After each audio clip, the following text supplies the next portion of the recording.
Are back. Florida in the morning, Indiana in the afternoon. We travel the four corners of the earth to bring you the very best and brightest of sports commentary. It's what we do. Or I was just there with my wife to have a good time with some friends. I'm not sure which it is. It could be both. Why has it got to be a choice? We're going to talk about Fernando Mendoza and the reason he's got to say no to the Las Vegas Raiders and Mark Davis. Because if you don't, you're going to be on their hook for 7 years. Up to 7 years. That's crazy. Don't do it. Tell them no. No. I don't want to work for an owner with bangs. A guy who chooses a hairstyle that recklessly, how can I trust him to put together a good offensive line? It's not even possible. We're going to talk, Indiana, you've got a very finite number of years in football. Professional football. You don't know when your last game is coming. And to invest that time and your effort and your energy with a team like the Raiders is insanity. We're going to talk about the Colts free agent needs. You know what they need. They need an edge. They need a linebacker. And maybe more than one linebacker. How the hell are they going to pay for all these guys? That's a good question. They're going to have to make some choices. And big boys make tough choices. I think Chris Ballard's going to be a big boy. He's going to make tough choices. Guys are going to be gone. Quiddy Pay, gone. Zaire Franklin, gone. There are going to be guys who've got to hit the bricks. Michael Pittman Jr., if he renegotiates his deal, he can stay. But he cannot count $29 million against the cap in 2026. You got to make choices. And that defense, as constructed right now, you cannot bring those guys back and expect a different result. We're going to talk about Indiana University basketball. They got to win their next two or it's all over. You got no chance. I don't think there's that much of a chance right now. Tom Izzo, God bless him for saying that Indiana belongs in the NCAA tournament. You know what he's doing? He's just elevating the level of victory that his team just earned. We know that. We're going to talk also about what's coming for Indiana. They got a recruiting class coming in that's pretty damn good. And I like these guys because these are smart players, or so it seems. They got guys coming back, guys who can play. I think this team's got a chance to come together. But what I want to answer today, while talking about that, I want to talk about why this team has gone straight in the crapper over the last 4 games. Why? It's not hard to figure out. I'm not that big a reverse engineering guy when it comes to numbers, but it's not that hard to figure out exactly why Indiana has had a tough time putting together wins. And we'll talk about the Pacers. Holy cow. Pacers are ice cold, and it's beautiful. We're like northern Minnesota. When it's cold, they're happier. When the Pacers are losing, we're happier. Michael Davis says, favorite sports guy altogether. Welcome back, Kent. My pleasure to be back. I can't believe that we've got snow on the ground. This morning, you saw it. I'm out there in shorts and a T-shirt out at a bus stop in front of a Wawa on Manatee in Bradenton, Florida. This afternoon, look at this, for God's sake. Am I crazy? The great Dan Dockich told me, texted me, don't come back. I thought, you know what? There's a reason that I think that Dan Dockich is a very smart guy. But Pacers, they got a 4-game West Coast swing coming up. Hopefully they lose all 4 and continue to cement their position as one of the bottom 3 teams in the NBA and thereby guaranteeing themselves a 50% chance of having a draft pick in the first 4 come June. Edward John says, any truth to the rumor that Daniel Jones wants way more money than Ballard wants to pay? Of course. It's not going to happen the other way around. Daniel Jones isn't going to say, you know what, you're crazy. That's way too much money for me. I'm coming off a torn Achilles, for God's sake. So they'll figure out, Daniel Jones up here, Chris Ballard here, they'll figure out how to get to here. They're going to. Jones wants to stay. Ballard wants him to stay. Jones has more value to the Colts than he does to any other team in the NFL. We're going to figure out what's a hold up with Pierce. Here's a hold up with Pierce. Because if they don't get Jones locked in on an extension, 3-4 year extension, they're going to franchise him. And if they franchise him, they can't franchise Pierce. And so they're trying to do this in a way that makes sense and gives them the best chance of keeping both. Get Jones signed to a longer-term deal, franchise Pierce if you got him. Make sense? I'd like to see Mendoza come to Indy. Kent, welcome back. My pleasure. I'd like to see him come to Indy too. It's not going to happen. The Colts don't have the draft equity or any equity that would entice Mark Davis to make that kind of deal. This is Inside Indiana Sports Now for Monday, March 2nd, 2026, brought to you by the great people at Today's Dentistry. Dr. Mike O'Neill, absolutely the best at what he does. He's been my only dentist the last 33 years. I won't go see anybody else. You shouldn't either. 317-849-2933, the number. Give him a call and say, Julie, I want to talk to Julie. Ken told me to call. Make me an appointment. I won't answer with that kind of voice. Yes, you will. Yeah. It's your job. I promise I will. It's your job. Come on now. Barstow Media says, is there a stigma with getting franchised? Sometimes it sounds like a negative when you think you should be happy to have a gig. Well, I don't think there's any stigma to it. I mean, if Daniel Jones gets franchised, he gets like $47 million for 1 year of work. And if he has a really good prove-it year, he can enter free agency next year. Or the Colts would have to pay him, I think it's 120% of the franchise value this year. So what would that be? Another 20% on top of that would be like another 8. So you're talking about $55 million the year after. And Daniel Jones has got a lot of money already, but who am I to tell him he's got a lot of money? He's going to have a lot more. How many viewers know Jerry? Hey, lady! You know what? If any, that's really too bad. Unless they're from France, where Jerry Lewis was considered a legend. Become a member. Membership has its privileges, and it's a great way to support the channel. Become a subscriber. We have not gotten the package as of 7 minutes ago. I looked. It's not there yet. 4 autographed jerseys being delivered supposedly today, we hope.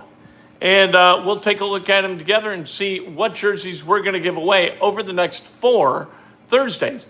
You must be a subscriber to win. You must use the phrase that pays to enter. The phrase that pays, patience. Be patient. Or it can be no, Nando. Either one. No, Nando, I kind of like a little bit better, but that's okay. Patience for Indiana fans. We'll talk about why in a minute. Hasselhoff is huge in Germany. And in Sterling in New Albany, I am a treasured expatriate in New Albany. So there you go. Let's talk about Fernando Mendoza and really why. Look, this guy is as good a prospect at the quarterback position as we've seen in a long time, maybe since Andrew Luck, maybe since Joe Burrow. You want to give Burrow a little bit of credit there. That's not a bad thing. But Fernando Mendoza can flat out play. He can make all the throws. He can move well enough. He has a computer up here that is unfailing, and he's going to win games for somebody in the NFL. But what he should want to do is win championships in the NFL, and that is not going to happen with the Las Vegas Raiders because that's not what the Raiders do. You got an owner that's got bangs. You got to look at the people you work for, and you say, something wrong with this guy. And with Mark Davis, there's something wrong with that guy. So I think Nando needs to say no, and make sure that he is traded somewhere else, not to the Jets, for God's sake. You know, move down the list. Arizona, not to Arizona. You got to pick the owner. When you look for a job, pick ownership. You get an owner, or, you know, depending on the business, the general manager, whoever the top of the pyramid is, work for a really good one. And don't work for a bad one. Don't invest your time and your energy covering the ass of a bad one or putting yourself in a position where you're the best employee for a bad company. And that is what Fernando Mendoza would be doing. Fernando Mendoza is a gift as a human being. Like that guy walks into a room, exudes confidence, exudes humility. He is a tremendous servant leader. He's got his head on straight. He's got everything. And he's going to bring that everything to Las Vegas for Mark Davis. I can't believe that. And as far as winning for like Tom Brady and having Tom Brady for a mentor, what's that done for anybody? You know what I mean? Who are the guys who are backups for Brady with the Patriots who bounced out of there and did anything worth a damn? That's a pretty good question. Colts free agent targets. I like Devin Lloyd, linebacker with the Jaguars last year. I get nervous about guys who have a bounce back year as they head into free agency. But you know what? 5 picks, that plays for me. 10 knockdowns, that plays for me. How about Devin Bush? Devin Bush, nice. With the Browns, good player. Gonna be cheaper, nearly as good. 3 picks, 2 pick sixes. I like him. Bradley Chubb on the edge with the Dolphins. 8.5 sacks, 20 quarterback hits. He's going to be 30 in June. I kind of like Bradley Chubb. He's not the sexiest edge in the league. With the sexiest edge in the league is Trey Hendrickson.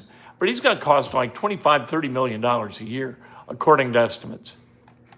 Where do you get that kind of jack? Where do you find that? And he's coming off hip surgery. And does that hip surgery, does that allow him to be counted on to play 17 games?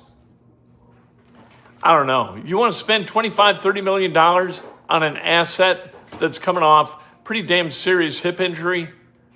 Maybe you take a shot, and if it works out, beautiful. I think that's where we are with Ballard. He's going to roll the dice, going to try to hit a long shot, and you know what? This is what people do. You've got a mortgage payment of, let's say, $2,000 due on Monday.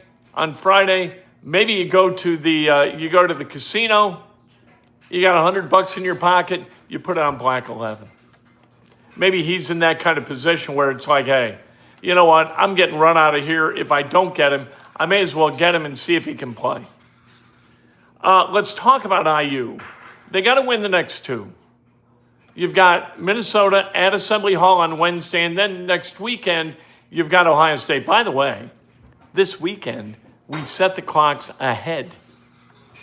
That means spring is springing. Makes you feel good about life, doesn't it? I don't like it when we get dark at like 6 o'clock, 6:30. Doesn't work for me. My lifestyle is not enhanced by that. So I'm really looking forward to Sunday at 2 o'clock in the morning when we spring forward to 3 o'clock in the morning. Now, I never looked forward to this when we lived in Chicago, because going out to the bars with friends, you know what? 2 o'clock became 3 o'clock. I liked it when you fall back. 2 o'clock became 1 o'clock, and the bars were open for an extra hour. Wasn't that nice? Right, Julie? Yeah, boy. Here's why IU has fallen apart over the last 4 games. Sam Alexis is averaging 9 and 4.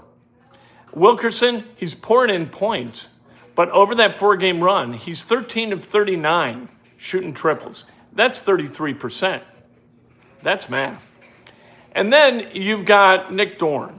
Since averaging 22 plus in 3 straight wins against Rutgers, Purdue, and UCLA, Dorn has averaged 4.5 points a game and hit 7 of 39 threes.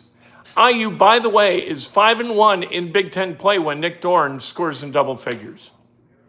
That's how important it is that dude's in double figures and hits shots.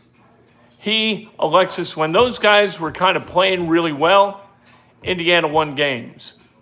I think defense is adjusted, and as soon as that happened, this thing went to shit. And I hope they can get these next 2. Then they're 10-10. You go to Chicago, you play in the Big Ten tournament, you win 2, lose the next one, and you're 12-11. And you can make a case that as a plus 500 team in Big Ten play over the season, 23 games in the Big Ten, you've set yourself apart from a bunch of teams that are kind of on the bubble. That's how you get in. Is it likely? Not the way they played yesterday. Yesterday was no fun to watch whatsoever, was it? I'll answer for you. No, it wasn't. But they've got guys coming. Von Carvalho, from Scottsdale, Arizona, a good player. Number 80, 4 stars, ranked 80th. He's 6'4". He's got kind of floppy hair. He'll get over that. Charles Egger says, Kent, isn't Travis Steele from Indiana? He is. Do you like Miami of Ohio this season? I like him to make a little run. Should we have gotten Dusty May or Brad Brownell? Dusty May you should have gotten. You should have fired Woodson a year earlier, hired Dusty. I still think that Darren DeVries could work out very, very nicely. I'm not saying that you shouldn't have him, but if you had a choice right now between the two, what kind of a psychotic would take Darren DeVries over Dusty May? Travis Steele is from Indiana. Travis Steele was an assistant coach for my son's AAU team at the beginning of his AAU run as a freshman to be. Really, really good dude. An assistant of his at Miami of Ohio is the great Ben Botts, who was a teammate of my son's on that team. They won tournaments like it was their job. Ben Botts, great dude. Travis Steele, really good guy. They barely eked out a win against Western Michigan. I went down and saw them play against Ohio, and I got to tell you the truth, watching them play against Ohio, I thought no matter what Big Ten team they would play, they would get beat. I just didn't think that they're capable of beating a Power 4 team. I just don't see it. They don't have that guy. You know, Peter Suter is a really nice player, but he's not that guy that you say, wow, he can get him over the top against somebody, you know, a 9 seed, an 8 seed. No, Nando. Prince Alexander Moody, 6'4". Oh, Carvalho's number 51. Prince Alexander Moody is number 80. Smart kid, 6'4", 4 stars. Trevor Manhurts, he is not signed. It's a hard commit, but he hasn't signed yet. 6'8", 185, number 65 in his class. The class, as it stands right now, is 18th in the country. That means nothing to me. Dorn, Drake, Miles, Harris, Sisley, Ristic, and Asimovich, they will return. That leaves room for another 3 either transfers or high school kids coming in. You got to get a big. You got to get a really, really competent big who can come in, do some stuff. If you had a motivated kid built like Umar Ballo, you'd have something. Like you put those guys with a motivated version of Umar Ballo, I think you win games, and I think you go to the NCAA tournament next year. We'll see what happens. Pacers, Drake and Harris can come back too. Yeah, they're in there. I said them, didn't I? Yeah, Dorn, Drake, Miles, Harris, Sisley, Ristic, and Asimovich. Yep. Pacers, 4-game Western swing. They've got the Clips Wednesday, Lakers Friday, Portland Sunday, Sacramento Wednesday, or Tuesday. It's Tuesday or Wednesday. Lose them all. And then there's only 17 games left, and you would sit at 15-50 and feel pretty good about your chances to nest in that bottom 3 for the NBA draft lottery. Let's go. Lose like it's your job. Thank you very much for joining me and being patient while we were out of town a little bit. Still posted videos. Still did Breakfast with Kent every day. Still did Inside Indiana Sports Now every single day. Did the post game yesterday, although I got to tell you the truth, we had a little bit of trouble. We had some e-bikes. Those are those annoying people on the bicycles, but they're not pedaling, right? They're like 20-mile-an-hour scooters. We had a little bit of difficulty with one, had a flat tire, and so there were some issues with getting, one person had to go back, get the truck, bring it back, put the bike on it. It was a big mess. And then we rode back. So we did the post game just a little bit late. But there were problems, people, I tell you. The people at Anna Maria Island could not have been more hospitable. We had an absolutely wonderful time. The natives there, I'm not sure they love the influx of tourists. But you know what? If I'm a tourist and I got a place in Florida to visit, Anna Maria Island would be the place I would go. Awesome. We'll talk to you tomorrow morning. Breakfast with Kent, bright and early again at 7.